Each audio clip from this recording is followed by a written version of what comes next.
2 years after the meltdowns at the Fukushima Daiichi nuclear plant, the clear majority of Japanese people, 73%, according to a recent Yomiuri Shimbun poll, opposes the country's use of nuclear power.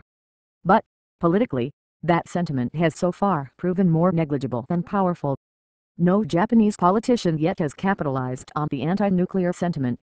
And just last December, in the first major election since the Fukushima crisis, Japanese voters returned to power the Liberal Democratic Party, a traditional pro-nuclear group that had largely engineered the nation's atomic reliance. There are several reasons why the anti-nuke group punches below its weight, some interrelated. But here's a list of the top factors. 1. Voters still care most about the economy. When an economy is foundering, it's almost always the top election issue, no matter what else is going on.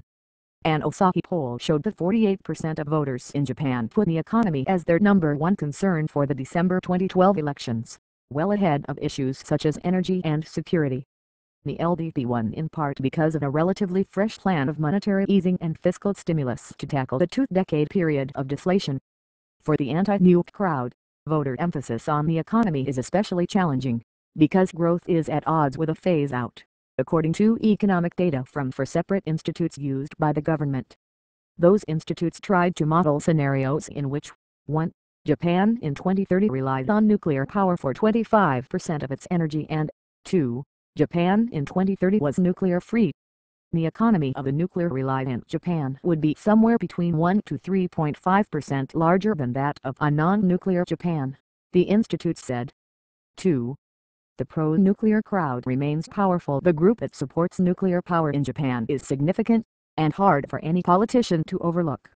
It includes energy companies that operate plants, reactor manufacturers such as Toshiba and Mitsubishi, corporations that view nuclear power as an essential cheap source for their domestic factories, banks that hold loans from utility companies, and media outlets that depend on any of the above for advertising. 3. Anti-nuclear factions are fighting among themselves. Those who oppose nuclear power don't always consider themselves on the same page. Some want Japan to quit cold turkey.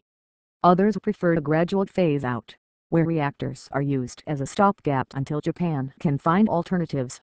This difference in opinions has made it hard for politicians to win over the entire crowd at once. So it's difficult for the anti-nuclear group to unite and have a voice, said Yukio Hidano, who served as a cabinet member during the crisis and the energy minister shortly after. This stands in contrast to the pro-nuclear crowd, Hidano noted, which has proven politically cohesive. 4. The right politician hasn't yet come along. Naoto Gon tried to lead Japan out of the nuclear power business, but by the time he did, he was already deeply unpopular and had pledged to eventually step down as prime minister. In the run-up to the 2012 lower house election, several anti-nuclear parties popped up, but they were either poorly financed, disorganized, or simply ill-conceived. The Tomorrow Party of Japan, for instance, laid out a plan to decommission all reactors over 10 years just 2 weeks before the election. Trying to broaden its support, the party joined hands with a divisive pork barrel politician, Ichiro Ozawa, who along with his supporters then bolted again after the election. That left the Tomorrow Party with 1 Diet seat.